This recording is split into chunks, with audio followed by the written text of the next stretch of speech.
다 같이 묵도하심으로 수요 예배를 함께 드리겠습니다.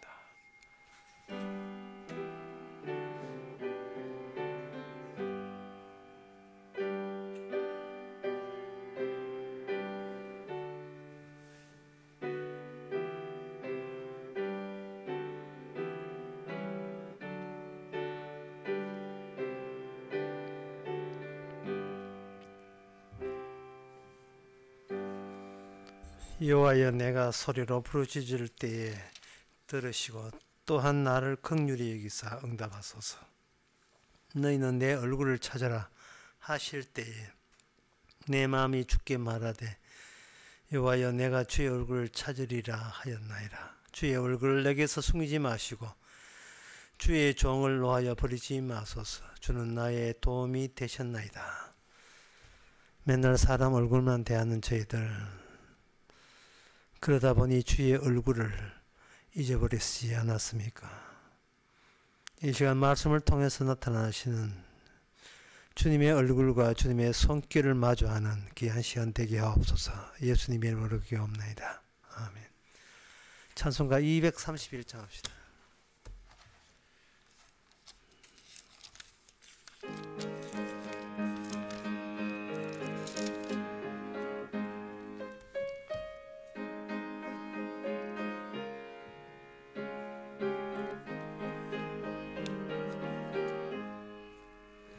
주가 맡긴 모든 역사 힘을 다해 마치고 밝고 밝은 그 아침을 당할 때 요단강을 건너가서 주의 손을 붙잡고 기쁨으로 주의 얼굴 배우리.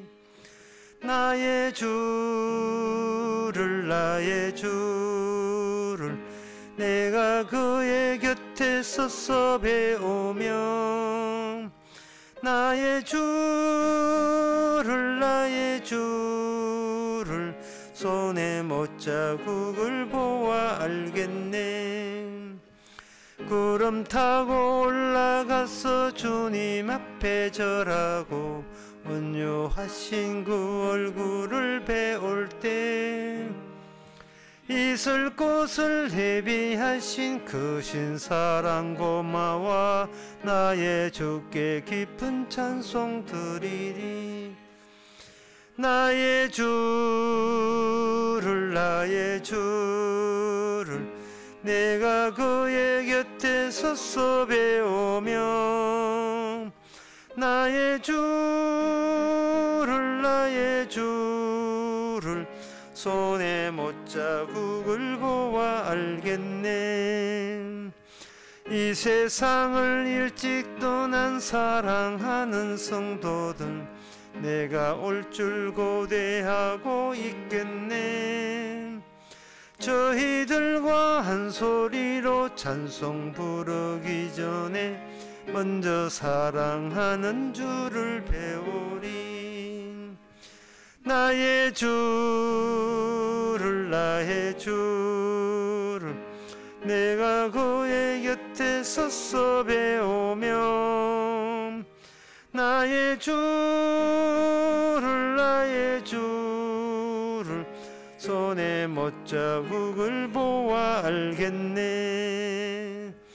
영화롭게 시온 성문 들어가서 다닐 때 고 황금 길을 다니며 금거문고 맞추어서 새 노래를 부를 때 세상 곳 모두 잊어버리리. 나의 주를 내가 그의 곁에 서서 배우며 나의 주를 손에 못자국을 보아 알겠네. 이 시간 다 한마음으로 기도하는 시간입니다. 기도 제목은 내 인생이 나의 솜씨가 되지 않도록 우리가 기도합시다. 내가 하는 그 어떤 것도 주의 일에 영향력이 없기를 기도해야 됩니다. 모든 것은 주님의 솜씨지. 우리가 주님께 압력을 넣어서 그렇게 만든 인생이 아닌 것을 범사에 감사함으로 주어진 것을 받도록 다 같이 기도합시다.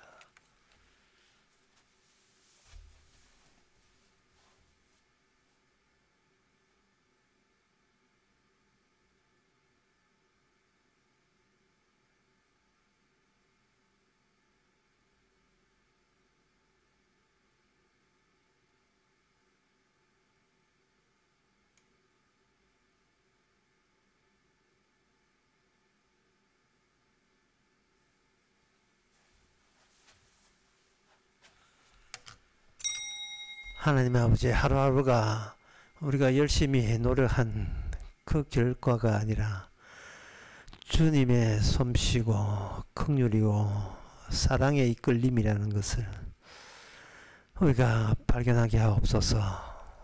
자기 자신의 욕망과 기대 때문에 주님께 거저 주시는 주님의 귀한 선물을 가리지 않도록 늘 우리의 자신의 이의를 제거할 수 있는 은혜를 주시옵소서. 예수님의 이름으로 기도합나이다. 아멘.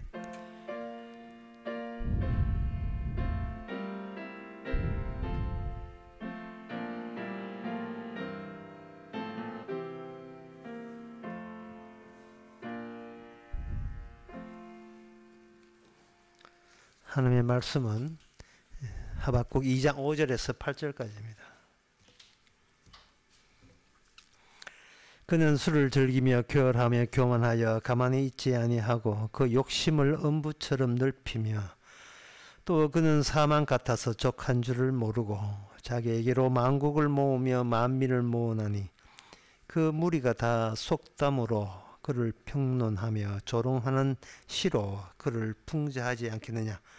곧 이르기를 화했을진저 자기 소유 아닌 것을 모으는 자여 언제까지 이르겠느냐. 볼모 잡은 것으로 무겁게 짐진 자여 너를 물 자를 홀련히 일어나지 않겠느냐. 너를 괴롭게 할 자들이 깨지 않겠느냐. 너가 그들에게 노략을 당하지 않겠느냐. 너가 여러 나라를 노략하였으므로 그 모든 민족의 남은 자가 너를 노략하리니 이는 너가 사람의 피를 흘렸으며 또 땅에 성읍에 그 안에 모든 거민에게 강포를 행하였음이니라 하리라. 아멘. 이스라엘 선지자 하박국이 바벨론의 미래의 형편에 대해서도 역시 미리 예고하고 있습니다. 그들이 지금 잘 나오고 있는 입장에 있는데 하지만 그것은 한마디로 말해서 욕심의 덩어리라고 묘사하고 있습니다. 그 욕심이 어느 정도냐. 여기 5절에 보면 욕심을 음부처럼 넓히며, 음부처럼 넓힌다는 말은 이 음부가 성경에서는 이 마귀가 들어가는 곳인데요. 그 마귀가 들어가는 것을 성경이 이렇게 표현하고 있습니다. 밑바닥이 없는 우물. 밑바닥이 없는 우물. 그에 들어가면 어디 멈출 줄을 모르고 계속 추락하는 곳, 계속 빨려 들어가는 곳. 방향이 바닥으로 추락하는 중이기 때문에 다시 거꾸로 처음 출발할 때로 되돌아올 줄 모르는 그러한 형편에 있는 것. 그래서 이 음부로 그게 죽은 자들이 가는 곳, 더 발전하면 지옥. 지옥의 특징은 뭐냐? 만족함이 없는 거지. 목마르고 늘 결핍을 느끼고 만족함이 없는 것이. 그래서 이 이야기는 바빌론이 어디에 빠져들어갔는데 그 빠져들어가는 것이 마치 뭐와 같으냐. 사막 같은 데 보면 그 모래가 있는데 모래에 한번 잘못 빠져들이면 허우적대서 그 안에 계속 몸부림치면 칠수록 그 안에 점점 더 빠져들어가서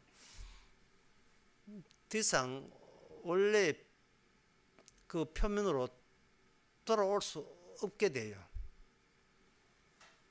그처럼 이 바벨론의 이 형편을 그들이 어디로 빠져나가는지 지금 그들이 알 바도 모르면서 계속해서 만족 또 만족을 추구하면서 주변에 있는 나라들, 물자들, 사람들 계속 끌어모으고 있는 중이다. 그렇게 묘사하고 있습니다. 5절에 보면 또 그는 사망 같아서 족한 줄을 모르고, 방금 제가 이야기한 그겁니다. 사망의 세 개의 특징은 족한 줄을 모르는 거예요. 족한 줄을 모르는데 이러한 이 질병은 본인이 고칠 수가 없어요. 그래서 만국을 자기 쪽으로 계속 끌어모으는데 이게 멈추지를 않습니다. 당연히 낭패죠.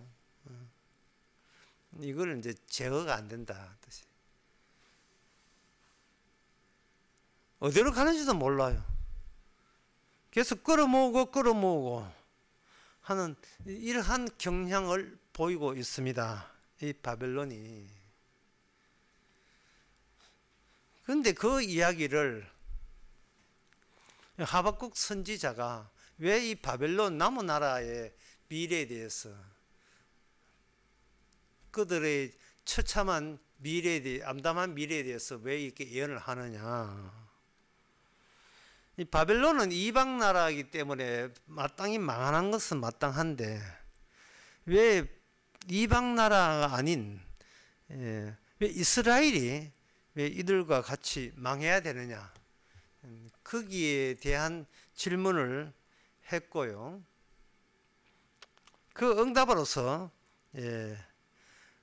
그 바벨론이 망하면서 그 망하는 행위 중에서 뭐 아무거나 계속 끌어모으는 거예요. 자기 쪽으로.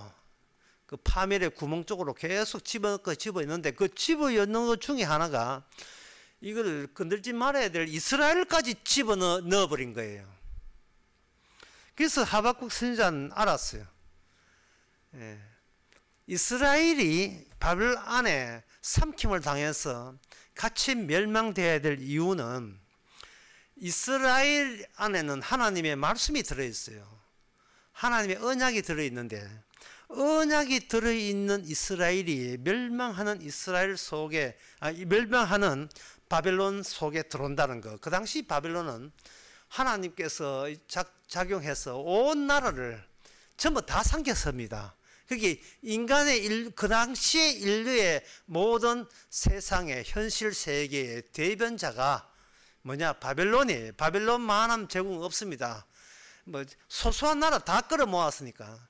그 끌어모아는 모래구멍처럼 빠지는 모래구멍 속에 이스라엘도 거기에 들어감으로써 이것은 무엇을 뜻하느냐 하면은 하나님의 말씀의 본질이 바벨론과 멸망하는 곳에 따라 들어감으로써 바벨론 제국 자체가 본질대로 보여주는 모형의 기능을 하게 된다는 것을 하박국 선지자는 알게 됩니다.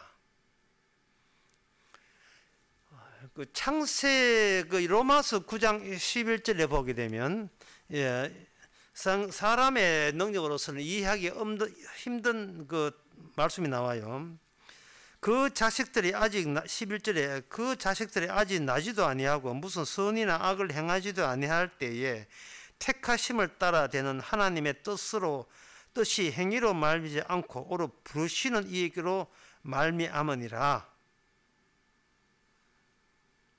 리브가에게 이르시되 큰 자가 어린 자를 섬기라 하셨나니 기록된 바 내가 야곱은 사랑하고 예수는 미워하였다 하심과 같으니라. 로마서 9장 11절에서 13절에 그렇게 보게 되면 여기서 인간들의 세계에서는 도저히 논리가 안 되는 이유가 야곱이 예수가 태어나기 전이에요. 그 자식이 아직 태어나지도 아니했다고 돼요. 아직 나지도 아니하고 라는 단서가 아직 나지도 아니한데 현실 속에서는 결국 마지막에는 야곱은 사랑하고 예수는 미워했다고 되어 있어요. 이 말씀은 이 무슨 뜻이냐 하면은 야곱과 에서 양쪽에 다 하나님의 언약, 하나님의 말씀이, 창세전의 말씀이 이들 속에 이미 확정되어 있었는데 지금 누가 구원받고 누가 구원 안 받고가 중요한 것이 아니고 야곱과 에서를 하나님께서는 모형으로 사용하셔서 그 모형 안에 창세전에 이미 약속하신 예수님이 그들 속에 언약으로 들어가 계시는 거예요. 참여하시는 거예요.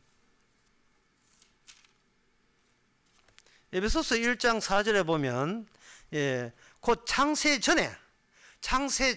창세전에 모든 것이 만들어지기 전에 그리스도 안에서 우리를 택하사 이래 있다고요.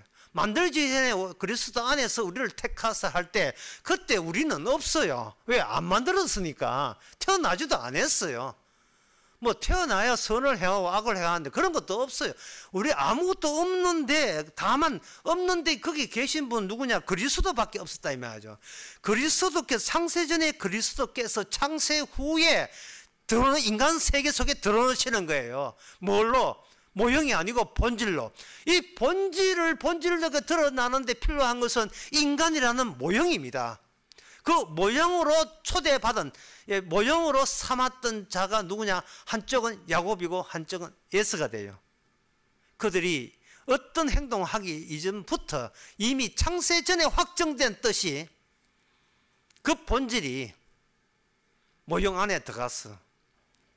야곱은 모형인 줄 몰랐죠. 예수도 모형인 줄 몰랐죠. 이미 태어나고 난 뒤에 나는 나다 이래 된 거예요. 나는 나다우면 된다고 생각한 겁니다. 그런데 나중에 하나님께서 언약으로 계속 추궁하고 밀어붙이니까 야곱은 자기 안에 본질이 따로 있다는 것을 발견해요. 이것은 내가 이 땅에 태어나서 어떻게 했느냐가 아니라 내가 만들기 전부터 있었던 그 본질이 내 안에 본질로 들어오시는 순간 자기는 본질이 아니고 모형에 불과한 겁니다.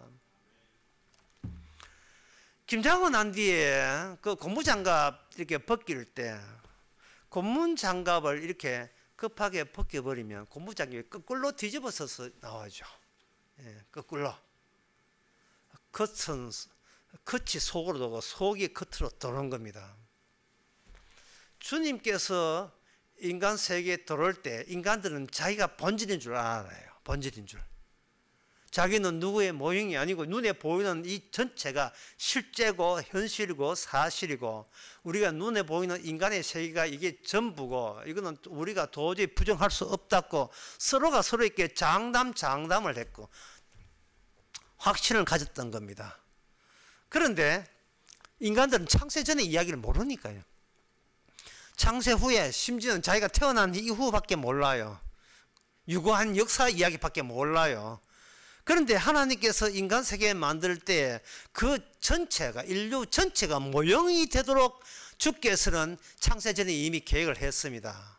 그 전체가 본인들이 모형인데 본인들은 본인이 실제고 실체고 실제라고 여겼던 겁니다. 그런데 주님께서 들어와서 주께서 그들에게 빠져나가요. 빠져나오면서 그들은 뒤집어지는 겁니다. 어떻게? 우리는 누구를 보여주기 위한 그냥 잠시 있다가 사라지는 모형에 불과하다는 사실을 성도는 알게 되는 겁니다. 그 인간들이 자기가 실체이기 때문에 인간들은 자기가 우기는 거예요. 그 인간들의 모형의 대표자가 누구냐? 바벨론이에요. 왜? 바벨론은 인간 세계에 있는 것들 모조리 다 끌어모았으니까요. 기업 사냥이죠. 독점이죠. 인간의 의미는 단독적으로 가능하다고 보는 거고요. 하나님의 의미는 투쟁이 없이는 의미가 없다고 보는 게 하나님의 뜻입니다. 투쟁. 그런데 인간 세계에서는 제일 힘센 자가 다 먹으면 그걸로 의미는 최종 확정됐다고 보는 겁니다. 누가 1등이야? 누가 우승했어? 브라질이야? 아르헨티나야? 누구야? 네덜란드야? 잉글랜드 누구야? 카타르는 아니에요. 탈락했기 때문에. 최종 하나가 월드컵을 빛낸다고 보는 거예요. 투쟁하고 마지막 하나가 힘센 자가, 실력 있는 자가, 그리고 모든 자가 부러워하는 그 자가 다 갖는 거예요. 지금 그러한 모습을 누가 보여주는가? 바벨론 제국이 보여주고 있는 겁니다. 그들은 자기의 고정관념, 내가 최고라는 고정관념을 위해서 계속 끌어모으고 있는 겁니다.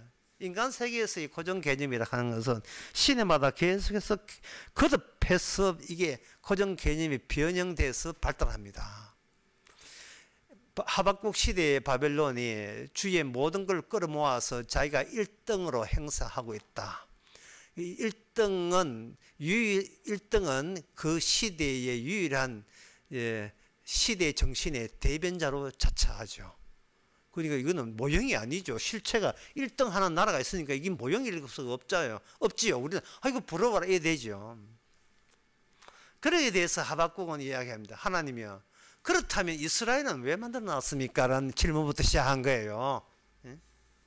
왜 만들어 가지고 그들의 횡포에, 바벨론 횡포에 형편없이 저항도 하지 못한 채 그 바벨론 제국의 미끼가 되고 그들이 융성하고 세상에 유일한 실제로 확정되는데 그냥 소시기로 그냥 소모품으로 들어갔을 뿐인데, 소모품 되려고 세상에 바벨론 제국 그 최고다 그거 증거하는 소모품 되려고 이스라엘을 이렇게 하나님께서 우리 이렇게 찾아오셨습니까? 라는 그 의문점에서 답변은 뭐냐? 뒤집기. 모형을 한껏 키우는 거예요.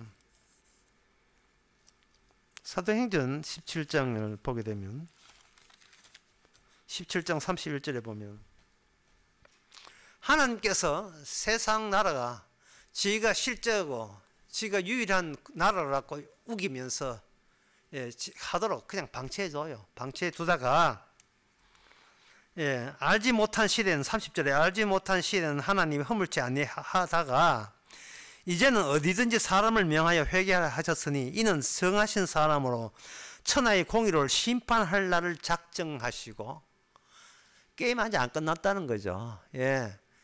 반전이 있다는 겁니다. 1등이다, 최고다, 더 큰 인간 힘센 나라에 있으면 나와보래. 그래, 우리가 최고야. 우리가 실체 중에 실체고 현실 중에 현실이라고 우겼던 그들.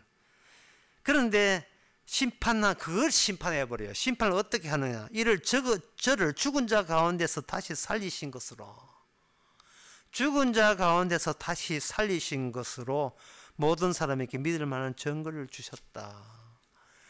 이겼다, 이 인간 세계에서 이겼다는 것은 당당하게 안 죽었다는 뜻이에요.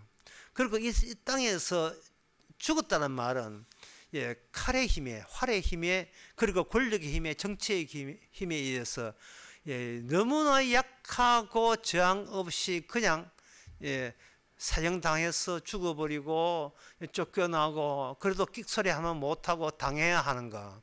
그럴 때 사람들은 그 당하는 쪽을 패배자라고 이야기합니다.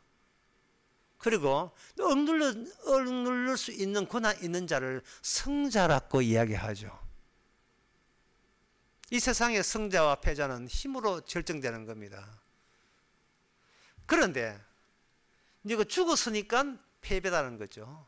이 인간 세계에서는 모형이면서도 자기가 모형이 아니고 사실 그대로라고 우기는 나라에서는 그렇죠. 이 세상에서는.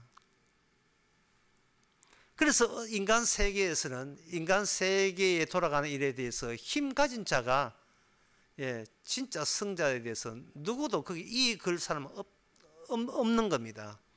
그렇게 모든 세계를 인간의 원칙, 하나밖에 없는 원칙이 전부 다 복속되고 거기에서 몸 빠져나게 만들어 놓고, 그래서 그놓고 하나님께서는 예수님을 죽은 자 가운데서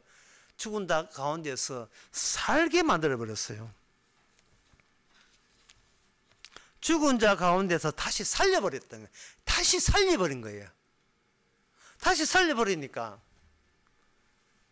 인간 세계가 이제는 죽음이 최후의 무기였는데 그 무기마저 통하지 않는 분의 출현, 등장으로 인하여 인간 세계는 주님한테 이렇게 말해야 됩니다. 뭐고? 뭐야? 왜 사람들이 현실 세계의 원리 원칙에 왜 충분하게 왜 예속되지 않고 그래서 튀어나와 버리는 거야? 뭐야? 라고 물을 때 주님은 내가 본질이야. 그러면 우리는 모형이지, 껍데기죠. 마네킹에 불과한 거예요. 죽은 가운데 사람으로 말미암아 살아있는 그분이 산 자고 나머지 모두 죽은 자가 되어버린 거예요.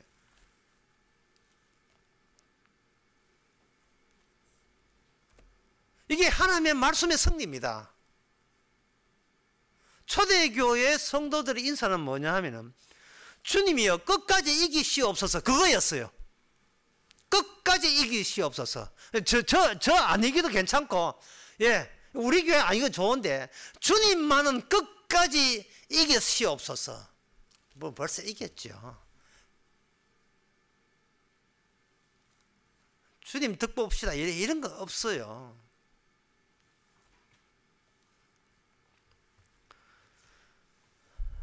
그래서 그게 왜 그런 현상이 일어나는가? 그것은 하나님께서 그 마지막 의미를 줄 때에 단독적으로 의미는 생기지 않습니다. 같이 야곱과 에서가 같이 붙어 있는 거예요. 붙어 있어서 야곱은 사랑하고 에서는 미워했다. 상반되는 두 가지의 모형 사이에서 인간의 손과 관계없이 일방적으로 주님께서 주님의 주님 되시면 승리자 되시 유일하게 의미 있음을 단독적인 의미 있음을 드러내기 위해서 이 인간의 두 가지 상반되는 모형을 사용하셔서 둘 다 같이 동반해서 같이 붙어 있게 한 겁니다. 바벨론 있고 그 바벨론 속에 잠겨 있는 이스라엘 두 개를 같이 붙어 있게 하셨던 거예요. 제가 이렇게 하면 지금은 뭐 바벨론 시대 끝나지 않았습니까? 이렇게 하는데 아까 제가 고정관념은 시대를 따라서 계속 변형된다 했죠. 끌어모으고 계속 끌어모은 자가 승리자가 된다는 이러한 인간들이 자기 자신을 실제로 보는 그 원리는 오늘날 이걸 자본주의라고 합니다. 자본주의는요 어느 한계선이 없어요. 어느 정도까지 돈 벌면 수도해라 이런 게 없어요. 이거는 돈이 10억이 있든 20억이 있든 30억이 있든 100억이 있든 전혀 우리하고 상관없는 이야기죠. 지금 피부로 와닿질 않죠. 100억이 있든 1000억이 있든 인간은 이미 망해버렸어요. 제어가 안 돼요.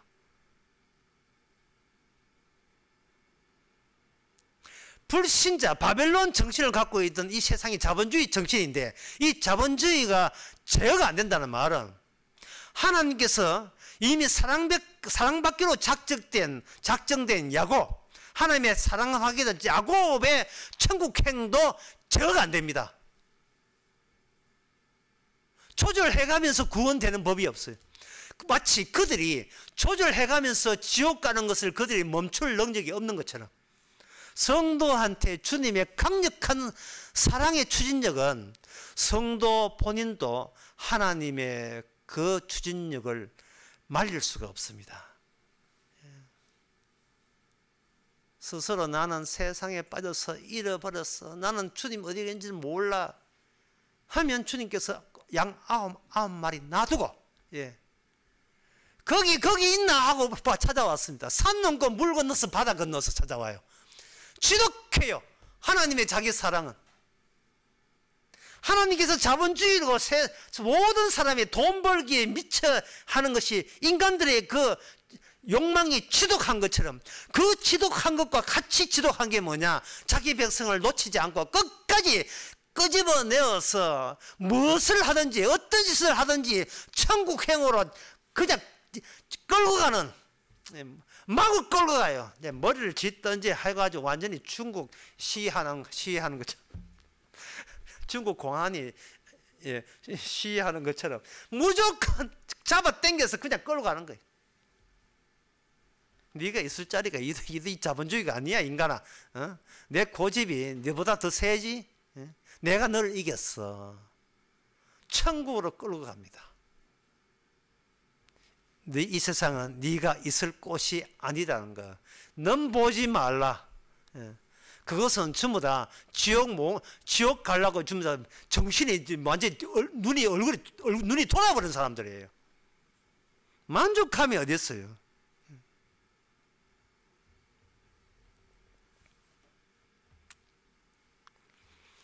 이렇게 될 때 사람들은 내가 하나의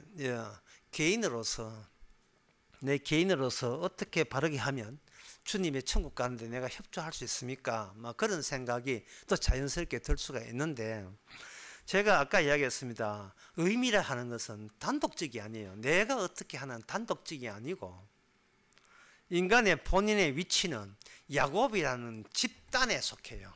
야곱이 이름 바뀌어서 이스라엘 되잖아요. 하나님께서 이스라엘은 집단 속에 개인의 위치는 불분명해요. 모호합니다. 그걸 크라우드라고 해요. 구름이라 해요. 구름 속의 인간은, 성도는 그냥 확률만 존재하는 거예요.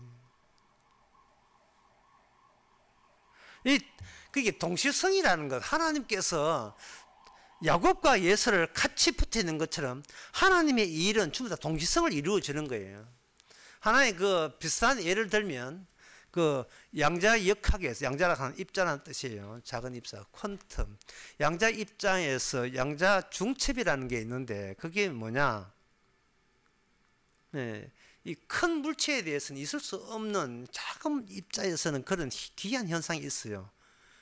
예를 들면 도서관에 어떤 학생이 학교 내 도서관에 있다. 그리고 그 학생이 도서관에 있는 그 시각에 동시에 운동장에서 축구한다. 이게 인간 세계에서는 성립이 안 됩니다. 어떻게 똑같은 인간이 하나는 도서관에 있고 그 시각에 동시에 어떻게 운동장에 있을 수가 있느냐. 인간은 큰 물체이기 때문에 안 되지만 작은 입자 같으면 이게 동시성이 성립해 버려요.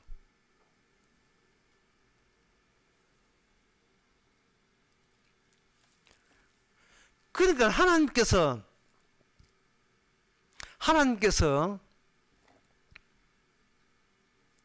그 일을 하실 때 하나님이 이스라엘에게 계속해서 하나님의 언약을 계속 집어넣었어요. 그러면 이스라엘은 자기가 모형이 되는 겁니다. 그리고 그 안에 본질 되신 주님이 그 안에 같이 합세한 거예요. 그러면 예수님 이름, 주의 이름 빼놓고 나머지는 구름이 돼요. 크라우드가 돼요. 그래서 개인의 가치는 별 의미 없습니다. 이게 언약의 특징입니다. 예를 들면 노아 때에 물홍수 있었죠. 물홍수가 홍수 심판이 주어질 때 그 물속에 들어간 사람들끼리 비교해 보세요. 그 비교가 의미가 없어요. 전부 다 심판 안에 있는 크라우드예요. 그 물속에 빠졌는데, 물속에 빠져가지고 물속에 허적되는데, 한쪽에서 물속에서 지금 죽어가고 있으면서 어렴풋이 보니까 저쪽에 이재명이 있고 이건 윤석열이 있어요. 그게 물속에서 무슨 의미가 있어요? 물속에서 그쪽에 장로 있고 이 집사 있어요. 물속에서 무슨 의미가 있어요? 개인적인 의미라는 것은 하나님이 인정한 적이 없습니다. 다만 의미가 있으려면 그 물속에 있는 인간과 방주 안에 있는 노아가 동시성으로 있는 거예요. 한쪽은 물속에 빠져있고 한쪽은 방주 안에 들어있고, 이게 동시성이에요. 축복과 저주가 동시에 일어난다고요. 한쪽은 자본주의 정신으로 더 끌어모으는데 철제가 안 돼요. 미친 듯이 거침없이 철저합니다. 인간들은 마치 음부의 세계처럼, 마치 지옥의 세계처럼. 이 세상에는 이렇게 하나님의 말씀을 주신 그런 동시성이 없고요, 단독성이 있어요. 단독성이. 월드컵은 브라질하고 아르헨티나 둘이 공동 우승한다. 야, 이 말이 안 되지요. 동시성은 안 되지요.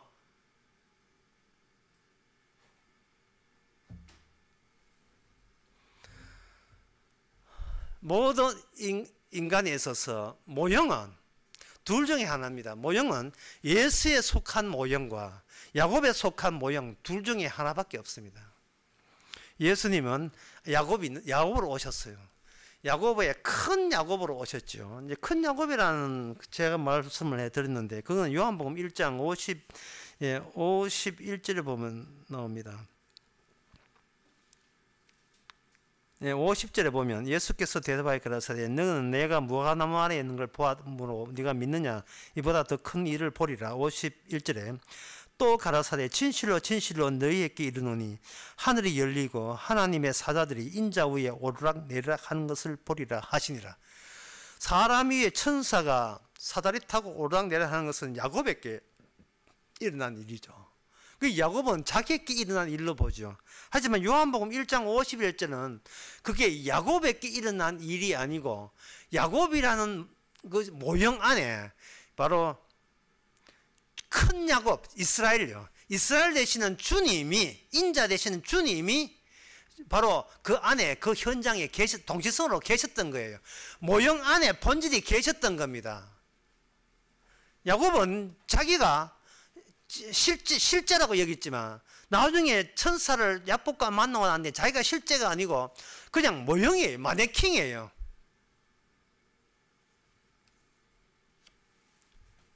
모형이란 말은 뭐냐면은 안에 그 딸랑이처럼 안에 뭐가 들어있어 가지고 껍데기를 위해서 주께서 일하지 않고 안에 있는 딸랑이 보고 주께서 딸랑이 됐기 위해서 우리를 계속 사용할 때 그때 의미가 나에서 멈추는 게 아니라 내 안까지 파고 들어가는 겁니다.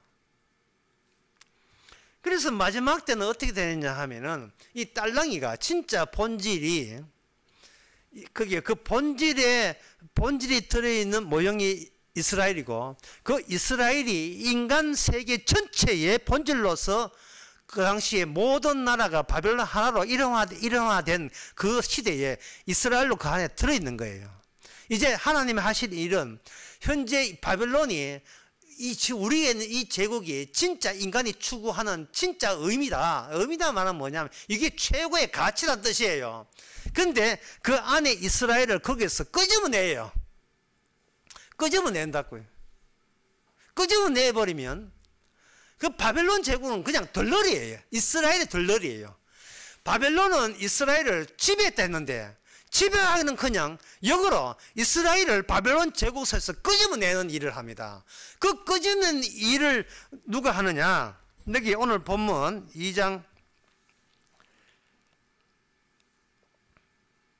7절에 보면 너를 물자들이 호련히 일어나지 않겠느냐, 너를 괴롭게 할 자가 깨지 않겠느냐, 너가 그들에게 노역을 당하지 않겠느냐, 이렇게 해서 당했다고 여기고 안심한 그 민족이 도로 지배한 바벨론을 물고 늘어지는데 그 구체적인 사항이 이사야에 의해서 예언되어 있습니다. 이사야 45장 1절에 보면 나 여호와는 나의 기름 부은 고레스의 오른손을 잡고 열국으로 그 앞에 항복하게 하며 이 고레스라는 것은 페르사 바사나라예요. 바사나라의 첫 번째 왕이 고레스입니다. 이 고레스가 누구 나라를 제국하냐? 바벨론 제국을 쳐부시고 그 안에 하나 민족이었던 페르사 민족이 그 바벨론 민족을 쳐부시고 그 안에서 그 대제국을 무너뜨리고 고레스가 나오는데 이거는 고레스의 능력이 아니고 이스라엘의 하나님이에요.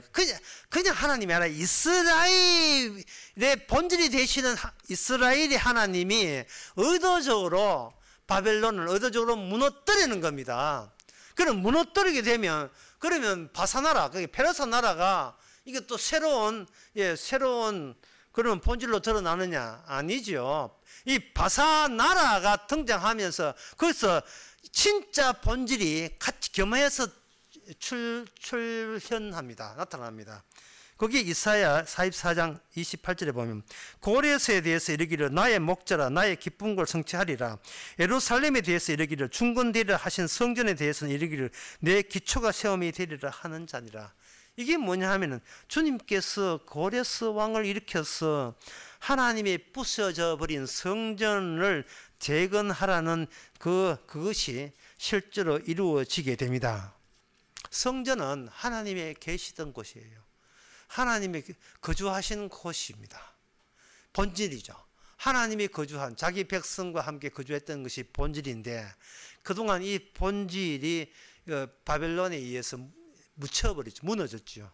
그런데 바빌론 그 다음에 나오는 제국인 바사 제국에 의해서 드디어 성전이 다시 일어나게 됩니다.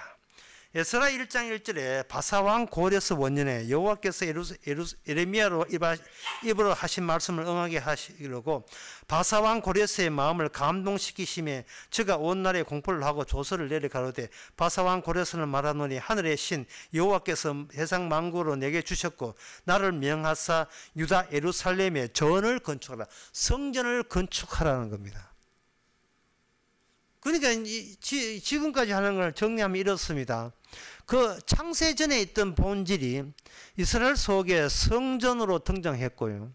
그것이 성전이 바벨론 제국에서 와장창 다 깨지고 그 깨어진 성전이 다시 그 다음에 바사 나라에 의해서 다시 잠시 등장했다가 마지막 역사 모든 의미가 종결되는 마지막 역사에서는 그 성전이 사라져 버립니다. 본질이 들어왔다가 그 본질은 본래의 자리 하늘나라로 이렇게 사라져 버려요.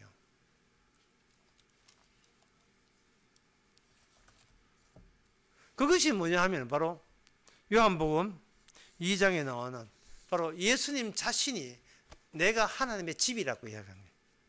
46년 동안 짓고 있는 성전 보고 헐어버려라. 내가 살 만에 지을게. 살 만에 짓겠다는 거예요.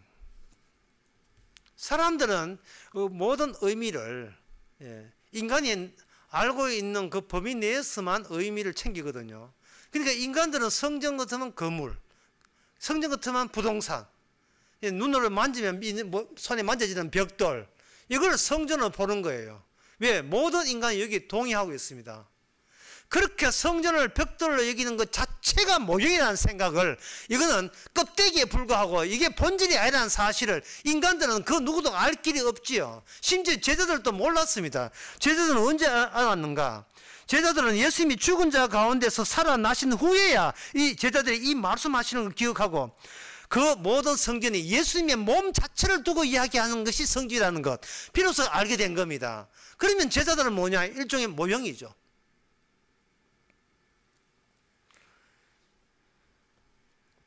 그 플로리다에 있는 캐나다 센탄가 또는 저 텍사스에 있는 나사 본부에서 로켓 올라갈 때에 이 로켓 올리기 위해서 지지대가 있잖아요. 하지만 로켓 올라갈 때 밑에 툭툭 터뜨리고 버린 게 있지 않습니까? 그게 이제 진짜 캡슐 하나 올리려고 거기에 보조적인 모형들을 이렇게 세워 놓는 거예요. 우리 역할이 바로 그건 겁니다. 다시 한번 말씀해 드리면 우리는 이 땅에 태어날 때 나를 위해서, 나의 나됨을 위해서 태어났다고 이거는 극구 주장해요. 나는 나 되기 위해서 살아간다. 그게 나의 최종적인 나의 의미다 라고 우리는 이야기하고 있습니다. 그 중에 하나가 바벨론이에요. 바벨론이 최고다라는 그것을, 그 의미를 채우기 위해서 끊임없이 주변에 있는 약한 국가들을 계속해서 모으는 거예요. 계속 끌어모으는 거예요. 부자가 돈 많을 때 나는 부자 돼야 마땅하다는 생각을 가지고 부자 됩니다. 그런데 그 한도는 모르죠. 본인도 몰라요. 10억으로 부자 되었다 하다가 좀 있으면 50억 됐다 하다가 점점 더 본인도 종잡을 수가 없습니다. 도대체 아까도 이야기했지만 본인의 욕망이 제어가 되지를 않아요. 그게 지옥의 특징입니다. 그 지옥 간 사람의 특징이 그거예요. 묻지도 않고 무조건 그가 하는 모든 일이 그 질주하는, 멈추지 못한 질주 본능으로 그냥 달려가요. 어디로? 지옥으로 달려가요.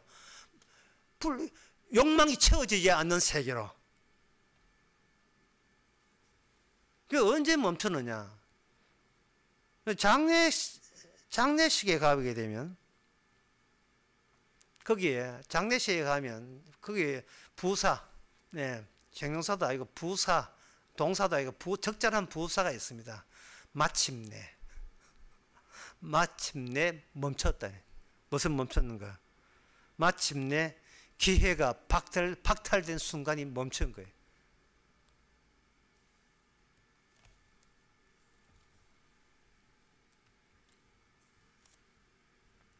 바벨론은, 그리고 이 세상은 모형입니다. 이건 하나의 정상인데, 정상이란 진리의 전령입니다.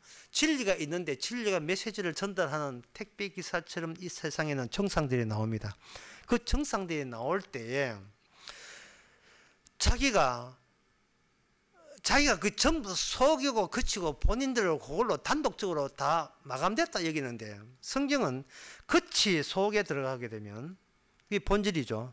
속이 겉으로 나오게 되죠. 그게 증거가 되는 거예요. 이스라엘은 세상이 뭐라 해도 나는 나됨이라는 것은 나한테는 없어. 그런 것 없어. 내가 예수 믿어서 예정된 게 아니고, 내가 아예 뭘 믿고 자시고 할 것도 없이 창세 전에 본질 자체 안에 아직 내가 태어나지 않았기 때문에 뭐 믿고 자시고 할 것도 없는 예수 그리스도께서 자기 자신을 주로 드러내기 위해서 하나님 사랑받는 모형으로 사용했기 때문에 우리가 구원받는 겁니다. 이걸 예정된 채 선택된 거예요. 예정된 선택될 때는 뭘 빼야 되느냐 하면은, 내 위주로 예정됐다, 내 위주로 선택됐다, 내 위주로 구원됐다를 빼야 돼요. 우리는 주님의 예정하심과 구원하심과 선택하심을 위해서 주님께서 모형으로 사용했다는 쪽을 아는 사람이 사랑받기로 한 야곱의 편에 속해 있는 사람입니다. 창세 전부터. 그러니까 성도가 되었으면 나는 뭐 이렇게 했다는 것 자체가, 이거는 그걸 주께서는 그렇게 생각할 수도 있는데, 그 중에서 본질 대신 주님이 쑥 뽑아 나오니까, 이 일은 나를 위함이 아니고 주님 자신을 위해서 나를 사용했구나는 것이 본질이 뽑혀 나가면서 비로소 껍데기로, 딸랑이가 빠져나오니까 껍데기로 그냥 우리가 껍데기인 자기를 바라보면서 나는 껍데기다 할 때 이게 증거하는 거예요. 주님을 증거하는 방법입니다.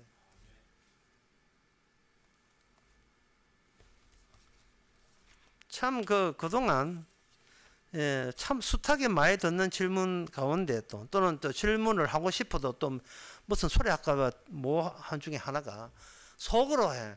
목사님 저 선택된 거 맞습니까? 그거 왜 그걸 알려고 하면 그걸로 자기 굳히게 돼가는 거예요. 나의 나됨을, 의미를 자기 의미를 마감하려는 거예요. 그러니까 이 단독적이죠. 이중성이 아니에요.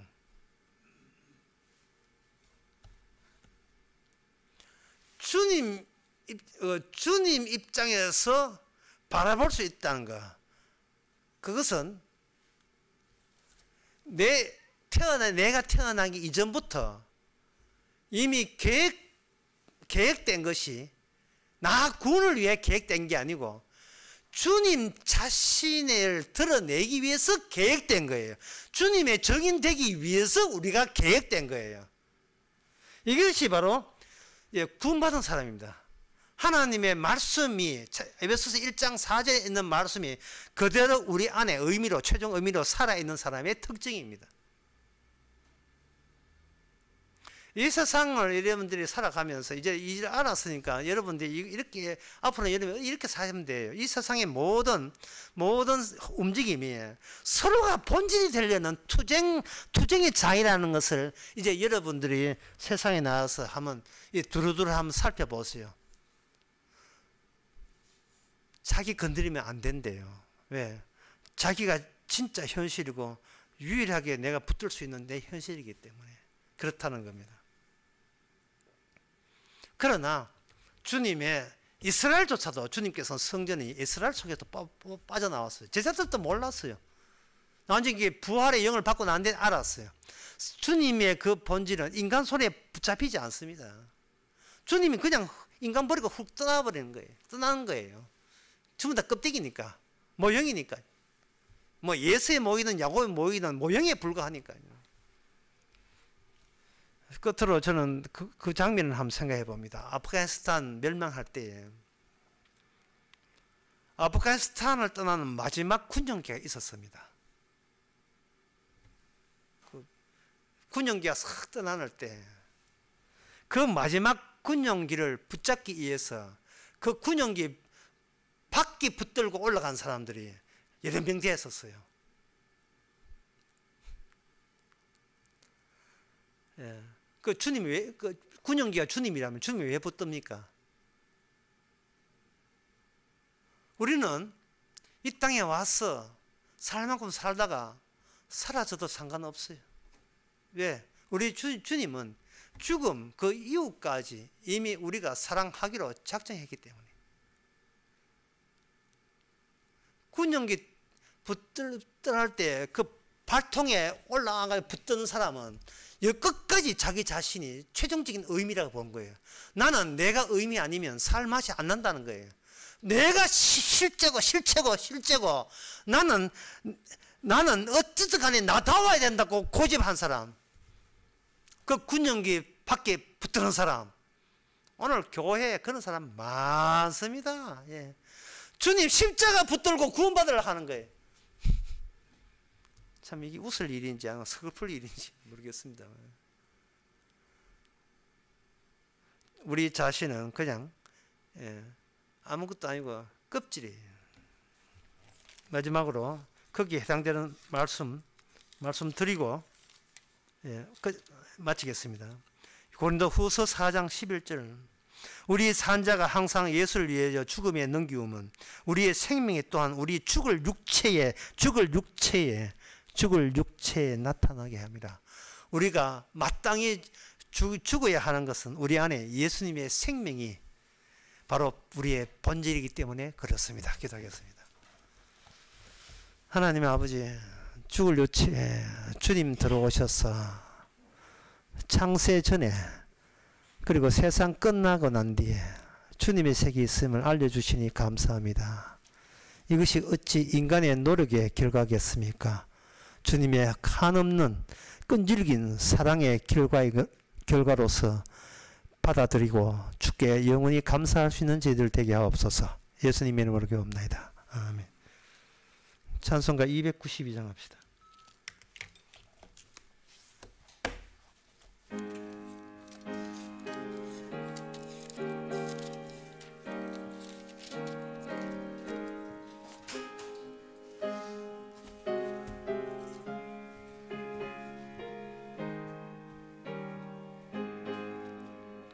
내 본향 가는 길 보이도다. 인생의 갈 길을 다 달리고 땅 위에 수고를 그치라 하시니 내 앞에 남은 일 옥직적일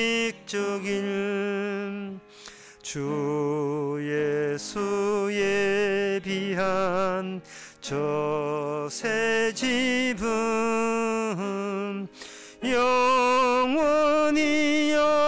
영원히 빛나는 집,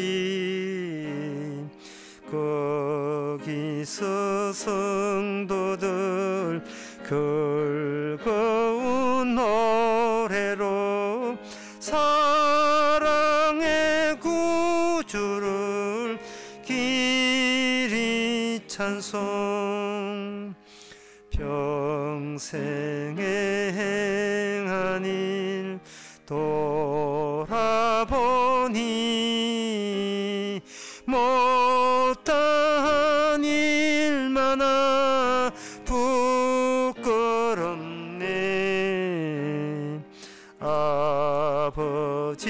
사랑이 날 용납하시고 생명의 멸류관 주시리라. 아멘. 기도합시다. 지금은 우리 주 예수 그리스도의 은혜와 하나님의 거짓 사랑과 청에 충만하심이 자기를 부인하고 그리스도만 생명만 드러내기를 원하는 모든 성도에게 함께 있을지어다. 아멘.